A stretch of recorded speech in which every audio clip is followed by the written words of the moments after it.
Welcome to Ghost Voice Diaries, where whispers from the beyond come alive. Tonight, I'll take you on a story unlike any other, where the line between our world and hell grows thin. The story is called Hell's Tour Guide, The Borderlands, a journey not meant for the faint of heart. Make sure you're somewhere safe, because what you're about to hear may haunt you forever. It's fair to say there's always been a darkness inside me. I never considered myself an evil or cruel person, but I was always drawn towards the macabre and twisted. I suppose that's why I started my niche business, acting as a travel agent in the dark tourism industry. I've been running this unique operation for nearly 2 years before I ran into serious financial difficulties. It actually started off pretty well. My client list was small, but bookings were steady. And in the first year, I organized and led tours to locations as diverse as the Chernobyl exclusion zone, the catacombs under the streets of Paris, La Catedral in Colombia, former prison of Pablo Escobar, and sites of the Ngaben death rituals in Bali. Such destinations are creepy, macabre, and often dangerous. So it's fair to say my trips don't appeal to the average holidaymaker, and they certainly aren't suitable for families. Nevertheless, I was passionate about my business and wanted to open people's eyes to these dark corners of our world. And for a while, I really thought I could make it work. But little by little, my customer base shrank and then all but disappeared. A few died of natural causes, others moved on with their lives as priorities changed, and the downturn in the economy made it almost impossible for me to attract new clients. By the time my story begins, the business was in dire straits. I spent day after day sitting in a cold office, the bills and debts piling up, while the phone didn't ring and my inbox remained empty. Frankly, I was in a desperate situation, and I guess that's why they targeted me. I thought I knew darkness and could handle whatever the world threw at me. But the horrors I've witnessed since I signed that damn contract, they're beyond my worst nightmares. But all this was still ahead of me as I sat in front of my computer terminal on that slow Monday morning, half asleep, until I was brought back to life by the door buzzer ringing. I almost jumped out of my skin as I was so surprised to receive an unannounced visitor to my place of business. I felt a surge of excitement running through me as I reached for my phone and activated the camera app. My heart rate only increased when I cast my eyes upon the mysterious visitor standing outside my door. I saw a young woman in her mid to late 20s, red-haired and stunning, with her voluptuous body shown off by the tight, dark business suit she wore. I was instantly attracted to the young woman, and that's even before I saw her face. I guess she knew I was watching her, but she didn't seem to mind. The mysterious woman raised her head and looked up into the camera. It was then that I saw her expressive green eyes and sweet, seductive smile set upon ruby red lips. My heart fluttered, and I felt weak at the knees, pausing for a moment before I regained enough self-awareness to push the buzzer and open the door to let her inside. I felt my body tremble as I stood up from my chair in anticipation, listening to the ominous clicks as my visitor ascended the staircase in her high heels. And I took a deep breath as the door slowly opened, allowing me to witness the mystery woman in the flesh. She was much more beautiful in person than the digital images I'd seen only moments before, breathtaking and seemingly flawless. I admired her oval-shaped face, soft rosy skin, passionate green eyes, and ruby red lips, and I felt myself falling under her powerful spell, even though she was yet to utter a word. This woman they'd sent was definitely my type, and I guess that was the intention. She was the seductive siren, while I played the part of the lonely and desperate sailor being lured towards the rocks. I found myself speechless, and so it was left to my visitor to break the awkward silence as she spoke out in a song-like voice. "Good morning, Mr. Walsh," she began, addressing me by my surname. "My name is Lily Burns, and I would like to speak with you about an exciting business opportunity." She held out her slender hand for me to shake, and I did so without hesitation. I welcomed the warmth of her palm, but was surprised by the strength of her grip. This was the first red flag, and the second came shortly after, when I spotted a malicious glint in her eye. And suddenly I was returned to reality, abruptly ending the handshake and breaking eye contact as I muttered my response. "I'm sorry, Ms. Burns. If you're trying to sell me something, I'm really not in a position to buy." This should have been obvious given the threadbare nature of the empty office, but Lily Burns was not deterred as she laughed gently before replying. "I'm sorry, George, you misunderstand me," she began, casually switching to my first name like we were now old friends. "I'm not here to sell to you. I'm here to offer you a business opportunity, a very lucrative one which will end your financial difficulties and put you back in healthy profit." I frowned as I looked to her smiling face, trying to see past my physical attraction and think rationally about the situation. How did she know I was in debt? I guess it wouldn't be that difficult to find this out. Any sales rep could do their research before making an unsolicited visit. But what was she offering? It sounded too good to be true, and so probably was. Still, I was intrigued and desperate, and so felt I should at least hear her out. I motioned to my desk and invited Lily to take a seat. I also offered her a cup of coffee, which she refused. However, I still felt uneasy as she continued to stare me down across the desk, and I realized I hadn't fully escaped a spell. I also knew I didn't have control over this situation, and I struggled to speak through trembling lips. "So, what can I do for you, Ms. Burns?" I inquired nervously. She smiled once again, nodding towards my desktop computer before speaking. "Check your inbox and your bank account," she instructed. I looked back at her in confusion, only to be met by a determined and confident stare. This was looking more and more like a scam, and yet I couldn't say no to her. I experienced an irresistible urge to switch on my computer and check my messages. There was a new email in my inbox from an unknown sender. The subject line was "New Leads." I opened it with only a second's hesitation and was astonished to find a lengthy list of potential new clients, with names, contact details, personal profiles, and vacation preferences all noted. My jaw dropped in shock as I quickly scanned through the email. But this was only the beginning. Next, I logged into my online business account and could hardly believe my eyes. My overdraft was all cleared. Scanning down the statement, I saw the full amount had been covered by a single bank transfer, again from an unknown payee. And sure, I still had a lot of outstanding debts, overdue rent, and credit card bills, but this single transfer had already helped me greatly. But how was any of this possible? I turned back to Lily and saw her self-satisfied grin widen as she nodded her head. "This is only the beginning, George. The leads and payment are for free. A thank you just for meeting with me. But if you sign a contract with my employer, your business will skyrocket, and you'll be rich and successful beyond your wildest dreams." I shook my head in astonishment, feeling like this was some kind of dream. Naturally, I was suspicious and feared a trap.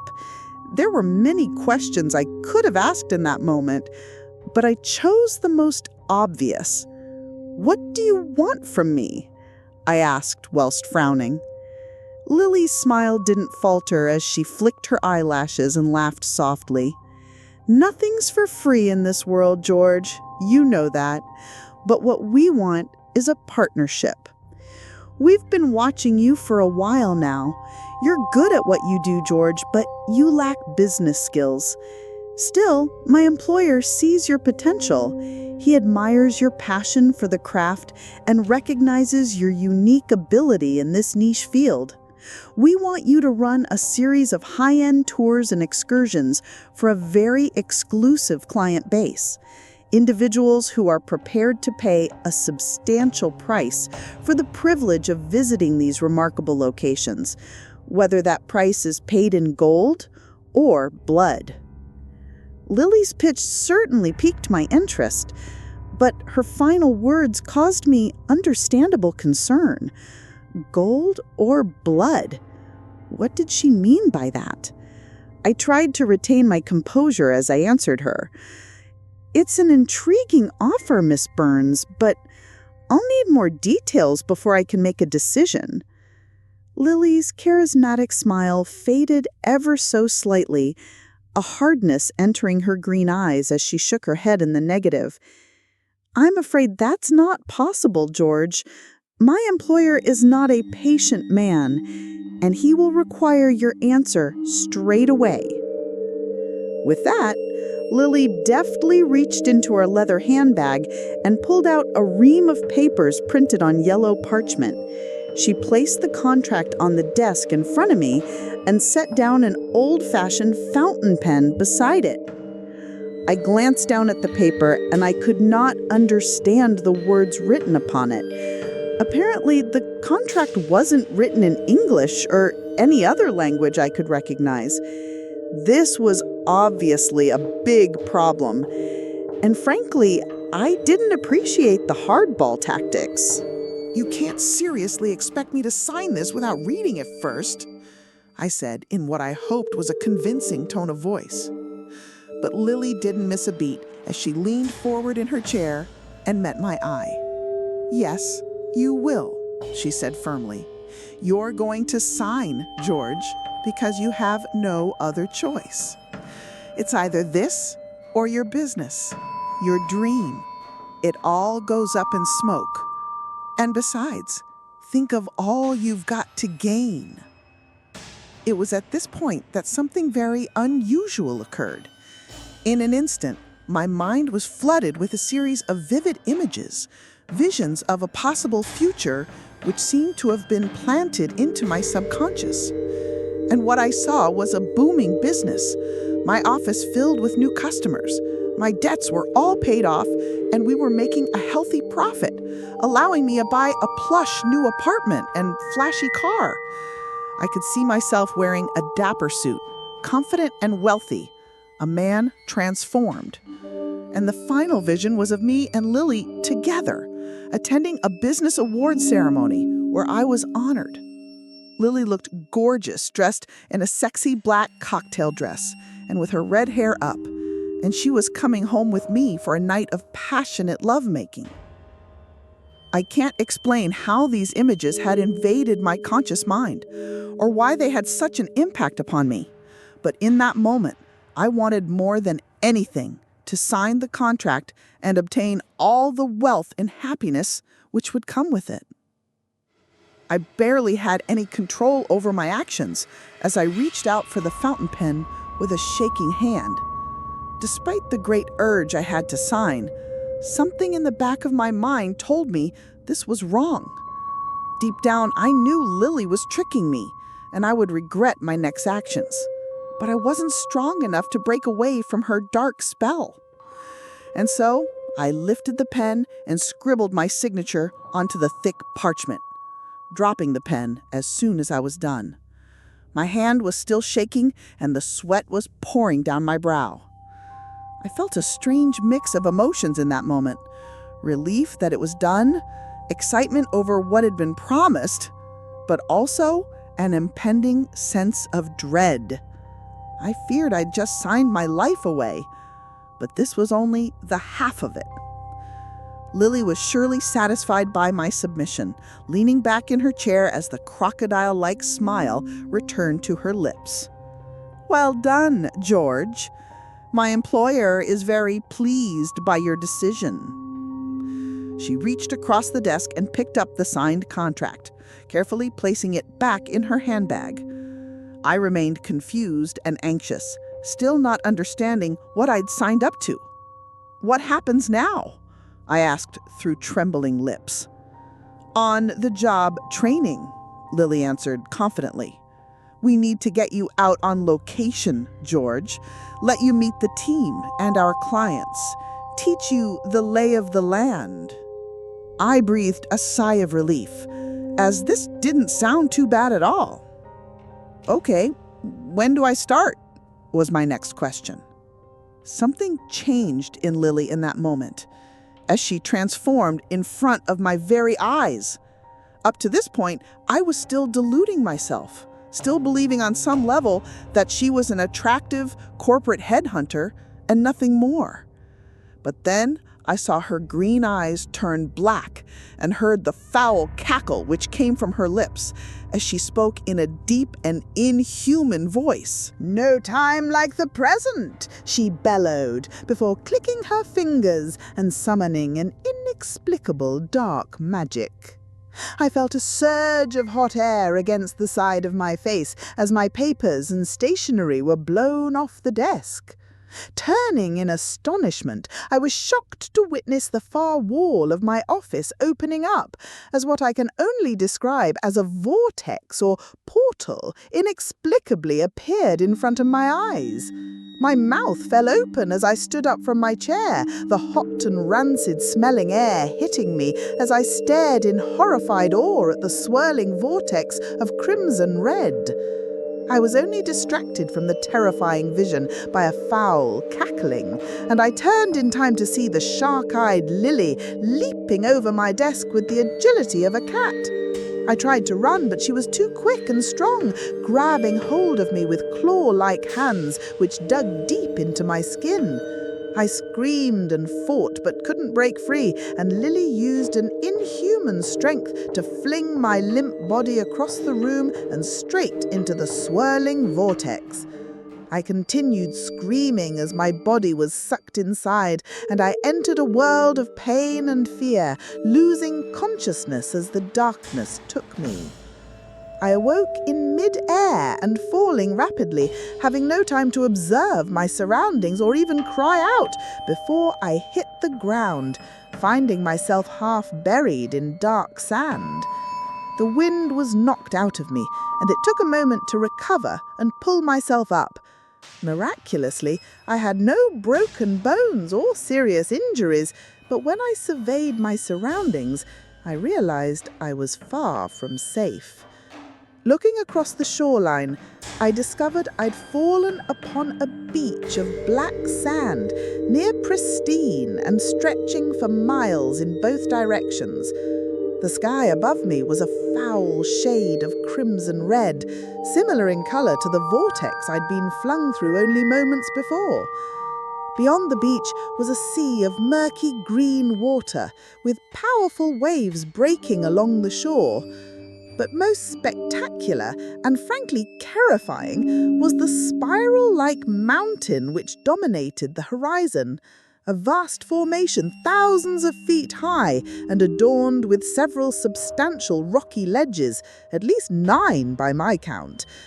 I believed I could see figures moving upon the lower ledges, but they were so far away it was difficult to be sure. I slowly walked across the black sands, struggling to breathe as the air was so thick. It was almost unbearably hot, and a foul stench filled my nostrils.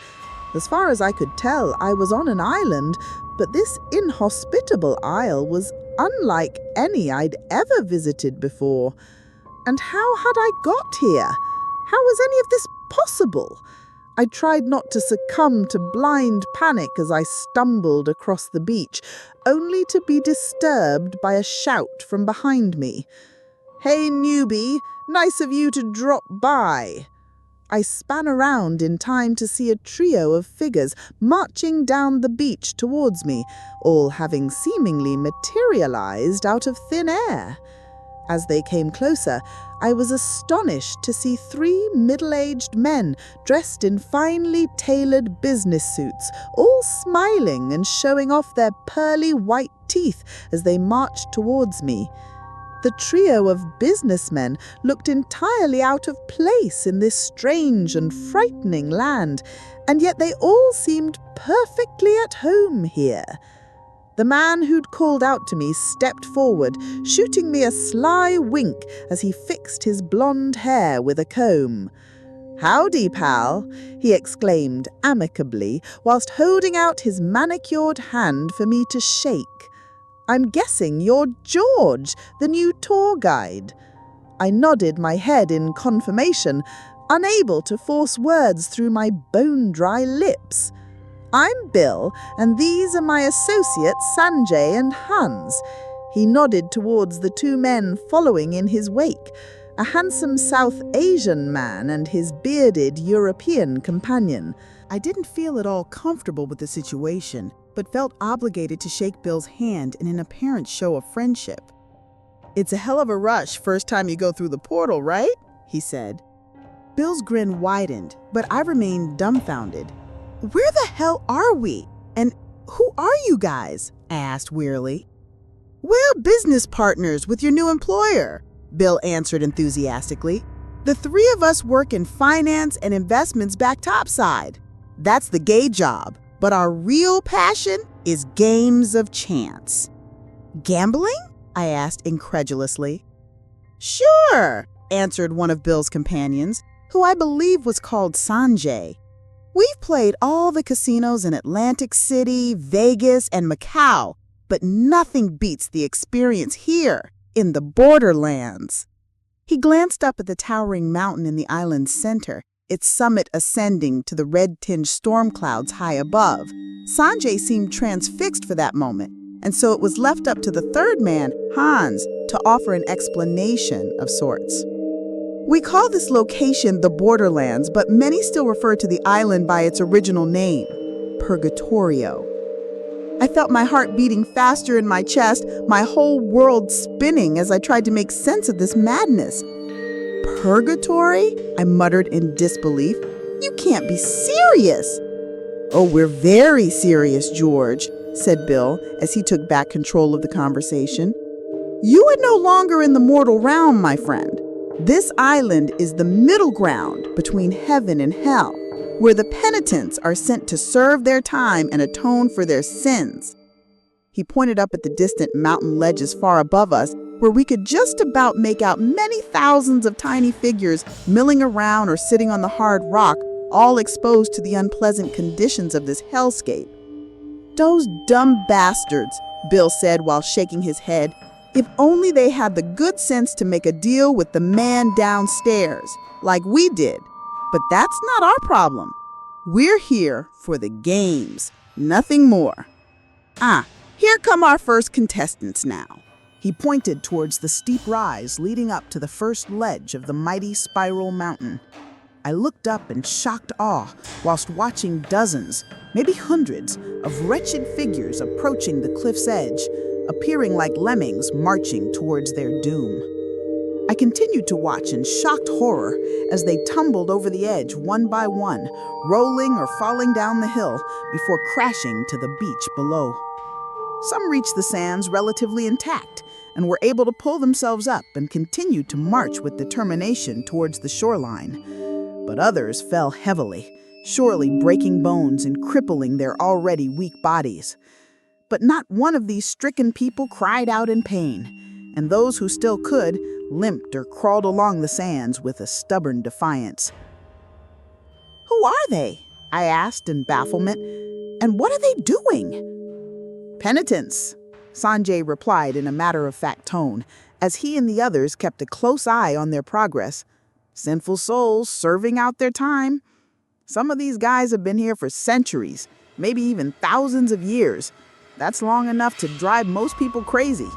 They'd do anything to escape from the Borderlands, as you can see." I shook my head in disbelief, joining the strange trio as we observed the grim procession from afar.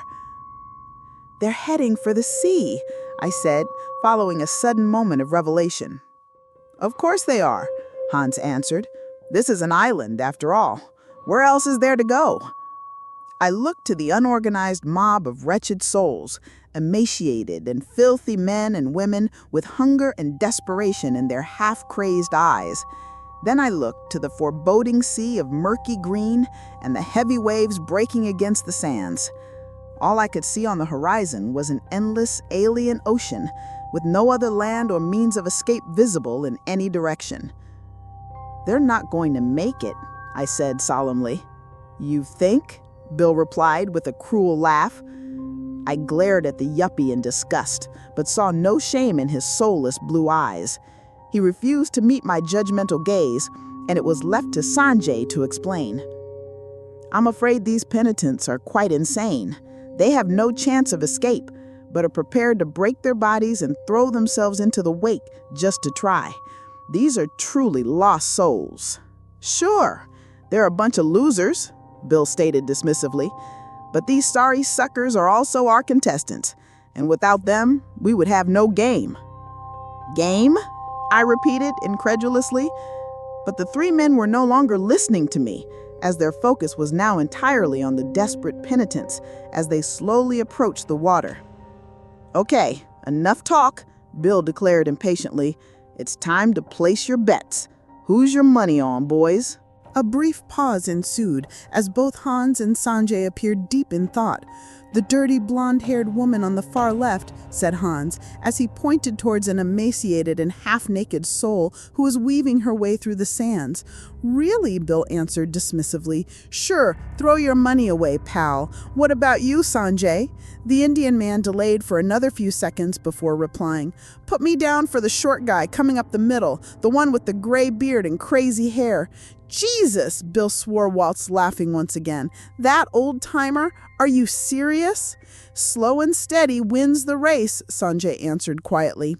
You guys are out of your damned minds, Bill replied in mockery. Let me show you how it's done.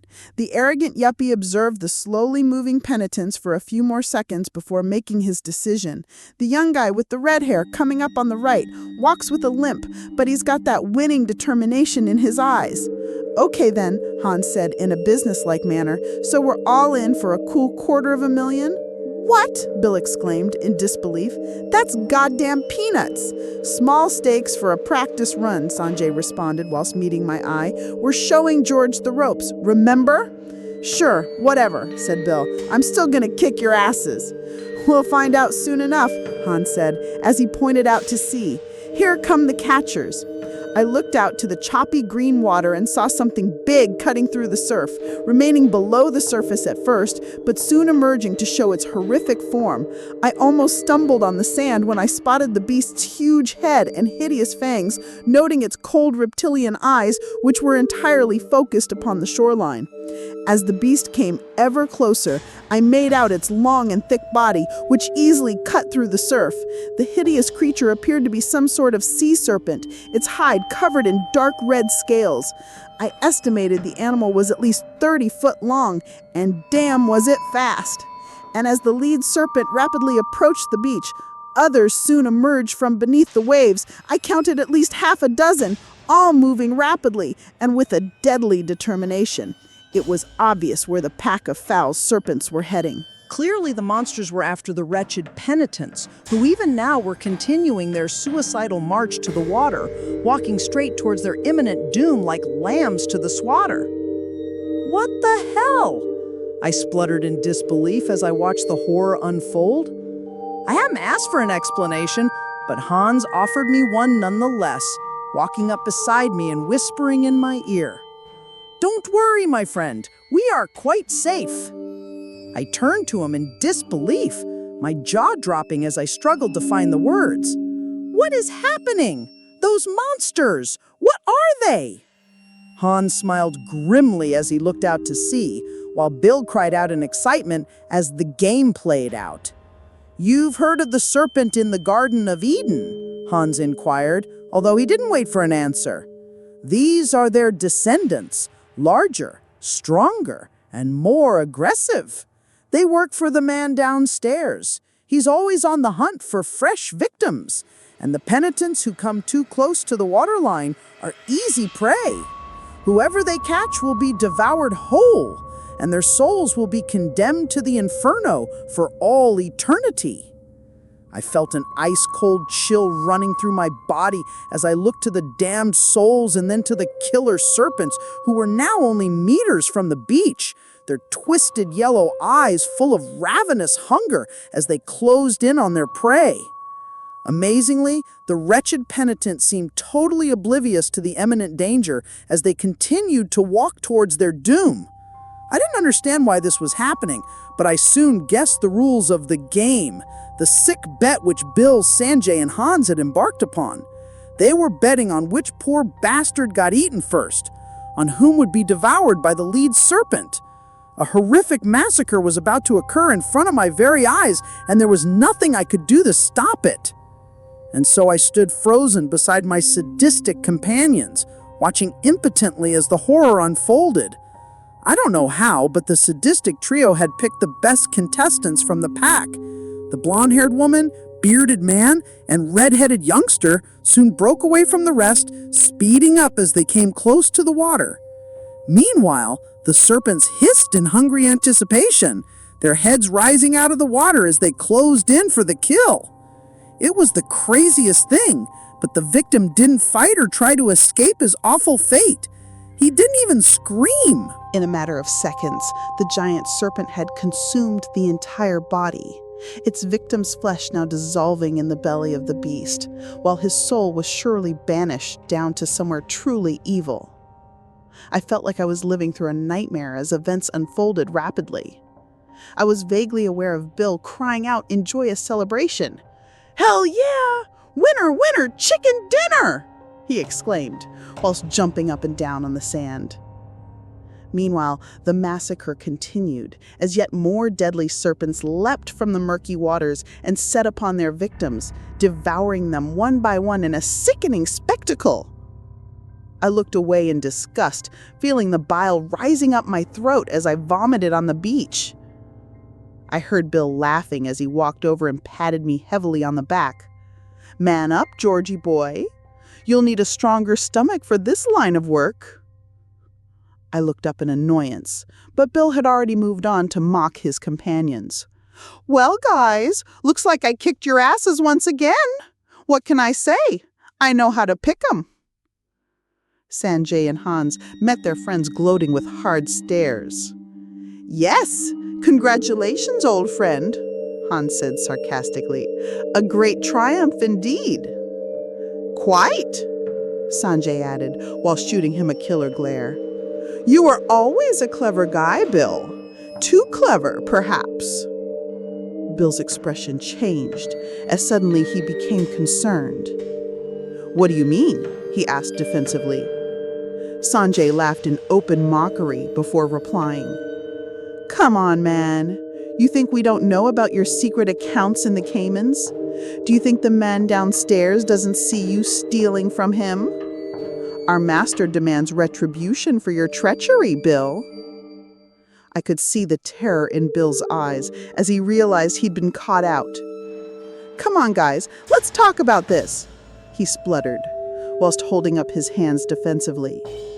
Sanjay and Hans began advancing on him with menacing intent, while Bill started backing up along the beach, but he failed to see the real threat, which was coming from behind. I spotted the one serpent which had broken from the pack and was slithering along the sands rapidly, heading straight for the unsuspecting Bill. I saw the attack coming and could have shouted a warning. And yet I chose not to. As it happened, Bill noticed the attack too late, turning and screaming in sheer terror as the serpent hissed and opened its giant maw. His death was horrific, but mercilessly quick, as the hellish snake devoured his victim in one mighty gulp, digesting his entire body before lazily slithering back up the beach. I turned around to face Sanjay and Hans, noticing with some concern that they were now staring directly at me. I feared for my own safety, but felt helpless, as there was nowhere for me to run. But the men surprised me by smiling in something close to an amicable fashion. "Tough first day, George," Sanjay said. "You did good, kid," Hans added, "but now it's time for you to go home." I felt a rush of hot wind against my back, turning to see a new vortex of swirling crimson red, which had inexplicably appeared on the beach only yards away. I didn't like the prospect of traveling through the hideous portal, but I sure as hell didn't want to stay here, and so I didn't look back as I sprinted across the sand and flung myself into the whirlpool, letting the darkness take me. I awoke in a familiar place, my head aching and vision blurred. I was back in my office, sitting on my own chair, but I was far from safe. Lily was there, of course, sitting across the desk and transformed back into her human form. But I no longer saw her beauty, only the ugliness and evil which lurked within her. Nevertheless, she smiled and winked at me before speaking in a soft voice. "Well done, George. The first one's always the hardest. It will get easier. Believe me." I shook my head in disgust, my heart filled with an angry defiance. "No," I said firmly, whilst meeting her steely gaze. "I will not do it again. I will not be a part of this evil." I expected Lily to go mental as the angry demon inside her took control, but she remained surprisingly calm on the surface, her false smile not fading as she answered. "I'm afraid that's not possible, George. You've signed a binding contract, and the penalty clauses are quite severe. Here, let me show you." Once again, I lost control of my own mind as my soul was thrust into a place of Lily's choosing. But the place she sent me wasn't a good one. Instead, I was transported to a realm of pain and suffering. I found myself half naked and surrounded by ice, my whole body trembling due to the extremities. Everything hurt, including opening my eyes, but I did so nonetheless. And all I saw in every direction was an endless plain of empty ice, snow, and freezing cold winds, a lifeless hellscape without end. I could literally feel my skin and joints freezing as I forced myself up and struggled forward on bare feet, searching in vain for some respite or shelter. What I found instead was something horrific. As the snowstorm cleared, I witnessed 4 figures protruding from the ice, still living human bodies trapped in this bitterly cold hellscape. I had a terrible feeling as I slowly advanced towards the captured souls, my ears filled with their pain screams. And my worst fears came to fruition as I saw their terrified faces, and there was an instant recognition. Before me, their bodies encased in ice, were my older sister, my young niece, and my elderly parents. All were trapped up to their waists, desperately trying to dig themselves out, with no success. Their skins were blue, and their eyes wide with absolute terror. My family were suffering, and they begged for my help. But before I could do anything, Lily snapped her fingers and brought me back to reality. I shot up from my office chair, my brow covered in cold sweat as I demanded answers. "What the hell was that?" I cried. "That was a vision of the future," Lily replied smugly with the twisted smile still on her lips. "Your nightmare will become the reality if you fail to fulfill the terms of your contract." My anger turned to icy terror as I realized what I'd done. Not only had I put my own soul at risk, but I had also placed my loved ones in extreme danger. Lily and whatever evil entity she worked for, they had me over a barrel.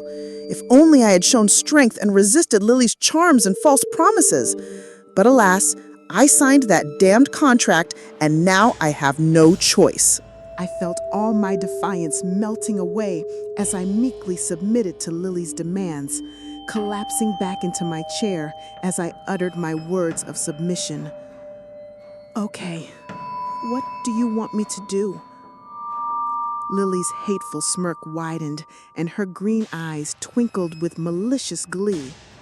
She stood up and made for the door, offering me a few parting words as she went. "We'll be in touch soon with your next assignment. Good day, George." And with that, she left me alone in my office, her heels clicking on the stairs as she descended. So, this is how my nightmare began.